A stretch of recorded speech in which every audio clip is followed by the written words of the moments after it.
The phone buzzed insistently in my pocket, jolting me out of my focus. I wiped the sweat off my brow and stepped outside the makeshift clinic, where the midday sun cast long shadows over the rural village. The name on the screen made my stomach sink. Richard. I almost didn't answer.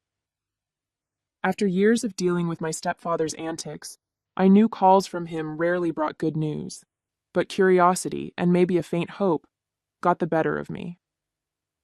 "Hello?" I said, keeping my voice neutral. "Catherine." His tone was cheerful, far too cheerful. "Just thought you'd want to know. I've sold the mountain cabin." I froze, gripping the phone tighter. "You did what?" "Sold it," he repeated, as though it were the most natural thing in the world. "Don't look so shocked. It's for the greater good. Mine, obviously." He let out a smug laugh that made my blood boil. "My name is Catherine, and for as long as I can remember, Richard has been the thorn in my side. My mom married him when I was 15, and he quickly wormed his way into the family with charm and good humor. But beneath that exterior was a man who never hesitated to put his needs first. The cabin wasn't just a vacation home, it was my sanctuary, a place I'd poured years of love and care into. Nestled in the mountains, it was where I went to recharge after grueling work trips, where I hosted friends for long weekends, and where I felt most at peace. Hearing Richard talk about it like it was a pawn in his endless schemes was infuriating. "You had no right," I said, my voice shaking. "That cabin wasn't yours to sell." "Relax," he drawled. "I've been managing things around here while you're off saving the world. And besides, what's the point of holding on to something you're never around to enjoy? It was an easy way to clear my debts. You'll thank me later." "I'll thank you when hell freezes over," I snapped, hanging up before he could say another word. I paced back and forth, trying to calm the storm of emotions swirling inside me. Richard's audacity knew no bounds, but this time he'd crossed a line. What he didn't know, and what I intended to keep to myself for now, was that the cabin wasn't entirely mine to sell. My best friend Laura was co-owner, and the legal agreement we'd set up years ago explicitly required both our signatures for any sale to go through. This wasn't over. I sat down on the edge of my cot, staring at the phone in my hand like it might burst into flames. My mind raced, replaying Richard's smug tone over and over. How could he think this was okay? Selling something so deeply personal to me, as if it were a trinket he could trade for his own benefit? The cabin wasn't just mine, it was a lifeline.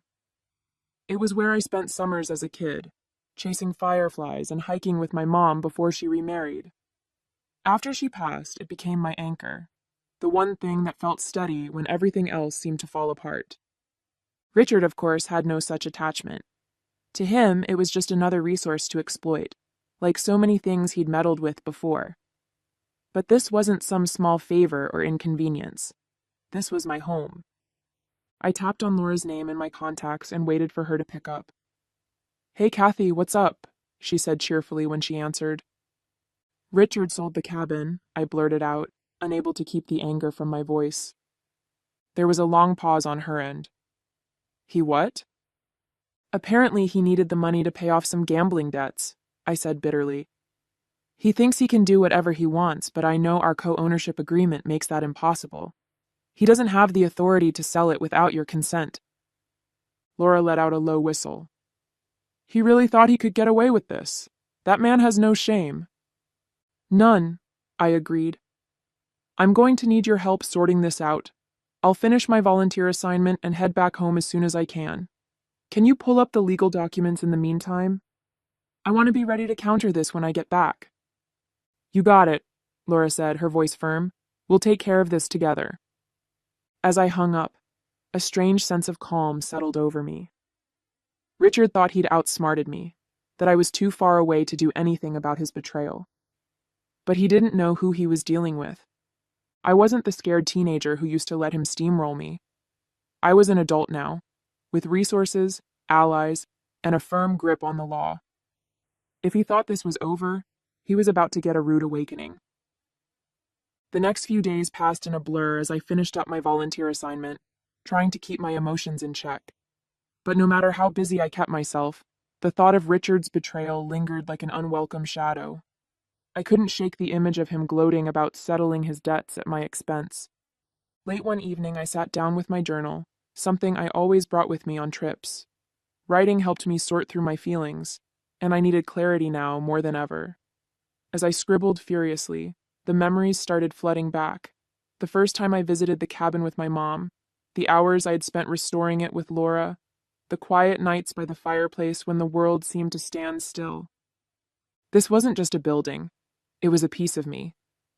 And Richard thought he could just sell it off like a poker chip? No, not this time. Laura called again the next day, her tone brisk and businesslike. I went through the co-ownership agreement, she said. You were right. He didn't have the authority to sell without my consent. The sale is invalid. Relief coursed through me, but it was quickly replaced by anger. Do we know who he sold it to? Not yet, Laura replied. But I pulled the county records and there's no official transfer of ownership. It sounds like he might have tried to do this under the table. That sounded exactly like Richard. Always looking for shortcuts. Always trying to outsmart the system. What's our next step? I asked. Well, we can either confront him directly, Laura said, or we can let the legal process handle it. Either way, we're in the clear. He doesn't have a legal leg to stand on. I let out a breath I hadn't realized I was holding. Thanks, Laura. I don't know what I'd do without you. You'd figure it out, she said warmly, but I'll always have your back. As I hung up, a plan began to take shape in my mind. I'd finish my work here, return home, and face Richard head on. I wasn't going to scream or yell. That's what he expected. No, I'd take a different approach. I'd use the one thing Richard always underestimated, my ability to think ahead. He thought he'd won. But by the time I was done, he'd realize he'd underestimated me for the last time. When I finally arrived home, the first thing I noticed was the silence. The cabin always welcomed me with a sense of peace, but now, that silence felt ominous. My houseplants were slightly wilted, the mail had piled up by the door, and the fridge was practically empty. I set my bags down and exhaled, the weight of what I needed to do settling on my shoulders. Before I could even unpack, my phone buzzed. It was Richard. I debated letting it go to voicemail, but then I thought better of it. Time to face him. Well, if it isn't my globe-trotting stepdaughter, he said, his voice dripping with fake cheer. Finally back to reality, huh? What do you want, Richard? I asked, cutting straight to the point. I just wanted to check in, he said, his tone smug. Make sure you're not too upset about the whole cabin situation. I mean, it's gone now, so there's no use crying over spilled milk. My jaw clenched. Funny you should say that, I replied, keeping my tone calm. Because as far as I can tell, it's not gone. Laura and I checked the ownership records. The sale didn't go through. You can't sell what doesn't belong to you. There was a pause on the other end, just long enough to let me know I'd struck a nerve. That's ridiculous, Richard said, his voice tightening. The buyer paid in cash and the paperwork is handled. It's a done deal. No, it's not, I said. Laura and I co-own the cabin, remember? Without her consent, the sale is invalid. Legally, it's still ours. His laugh was brittle. You think you're so smart, don't you? Always playing the perfect daughter, always trying to control everything. You don't know how hard I've had it, Catherine. I did what I had to do. You stole from me, I shot back. And you think I'm supposed to feel sorry for you? You've made your choices, Richard, and now you'll have to live with them. The conversation ended with him hanging up on me, and I was left standing there, phone in hand, shaking with a mix of anger and triumph. For years, I'd let Richard manipulate situations, guilt-trip me, and take advantage of my patience. But not anymore. I wasn't just defending the cabin. I was reclaiming my boundaries, my voice, and my peace of mind. The next morning, I sat at the kitchen table, my laptop open, reviewing the documents Laura had sent me. The co-ownership agreement was crystal clear. Neither of us could sell the cabin without the other's written consent. Richard's actions weren't just unethical, they were blatantly illegal. My thoughts were interrupted by a sharp knock at the door. When I opened it, there he was, Richard, wearing his usual smug expression. "Mind if I come in?" he asked, though he didn't wait for an answer before stepping inside. I folded my arms, watching as he made himself comfortable in one of my chairs. "What do you want, Richard?" "Look, Catherine," he started, his tone dripping with condescension. "I know you're upset, but you have to understand my position. I was desperate. The people I owed money to weren't exactly patient." I raised an eyebrow. "And you thought stealing my property was the solution?" "Borrowing," he corrected, as though that made it better. "I was going to make it back. Once my luck turned around, I would have paid you back every penny." I couldn't help but laugh bitterly. "Your luck? That's what you're betting on? Richard, you've been gambling away money for as long as I've known you, and it's never worked out. Why would this time be any different?" He shifted uncomfortably, but his bravado quickly returned. "You're overreacting. It's just a cabin. You're not even here most of the time. Why not let someone else make use of it?" "Because it's mine," I snapped. "Because it's my home. You don't get to decide what I value or what I do with my property. And for the record, Laura values it just as much as I do. Your little sale is invalid, and you know it." His face darkened, and for a moment, I saw a flicker of something like fear. "You wouldn't really go to the authorities, would you? You wouldn't ruin your own stepfather like that." I leaned forward, meeting his gaze. "Try me." For the first time, Richard didn't have a snappy retort. He stood up, muttering something under his breath, and stormed out, slamming the door behind him. I sank back into my chair, my heart pounding. The confrontation had left me shaken, but I also felt a spark of satisfaction. Richard was starting to realize that his usual tactics wouldn't work on me anymore. This wasn't just about the cabin. It was about standing up to someone who had taken advantage of me for far too long. After Richard's dramatic exit, I called Laura to update her.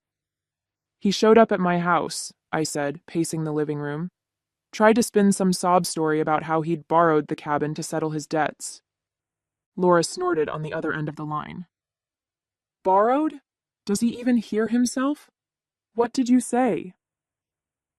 "I told him the sale was invalid, and if he pushed me, I'd go to the authorities," I replied. That seemed to shake him a little, but knowing Richard, he's probably already scheming his next move. "Well, let him scheme," Laura said firmly. "We've got the law on our side. I've contacted a lawyer to help us draft a formal cease and desist letter. If he tries to involve the buyer again, we'll have a legal paper trail ready to shut it down." I nodded, her words grounding me. "Thanks, Laura. I don't know what I'd do without you." "You'd figure it out," she said. "But we're in this together." Over the next few days, I focused on gathering all the evidence I could. I documented the co-ownership agreement, collected screenshots of text messages Richard had sent about the sale, and even tracked down the real estate agent who had been involved. When I contacted the agent, her voice was tense. "Look, I didn't know the full situation," she said quickly. "Richard told me he had permission to sell. If I'd known the cabin had a co-owner, I never would have touched the deal."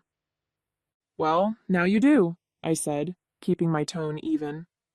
"I'm not trying to drag you into this, but I need your cooperation. Can you confirm that Richard signed the paperwork alone?" "Yes," she admitted. "The buyer hasn't paid in full yet because I flagged the transaction as unusual. I can provide you with the documents if you need them." "That would be helpful," I said, jotting down her information. As I hung up, I felt a renewed sense of determination. Richard had banked on me being too passive or too distant to fight back, but he was about to learn just how wrong he'd been. That evening, Laura called with more good news. "The letter's ready," she said. "We'll send it first thing tomorrow, and if he tries to pull anything else, we'll escalate."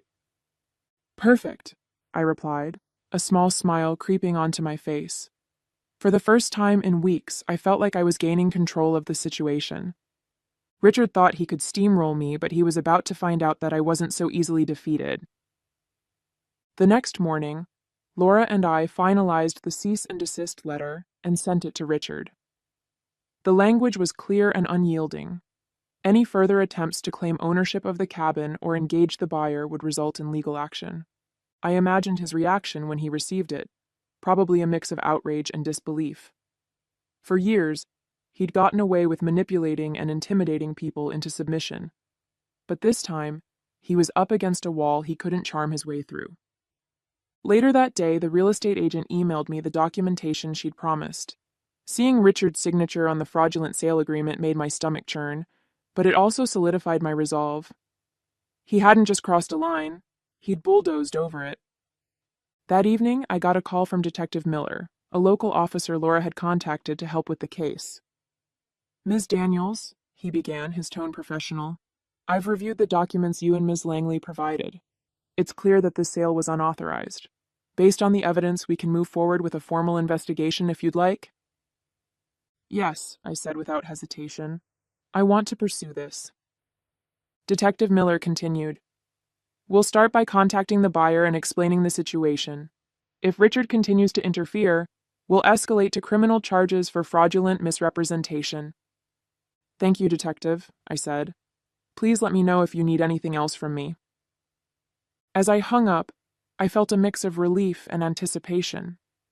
The wheels were in motion now, and there was no turning back. The next day, Richard called. His voice was laced with anger, but there was an edge of desperation beneath it. "Do you have any idea what you've done, Catherine?" he demanded. "You're ruining everything."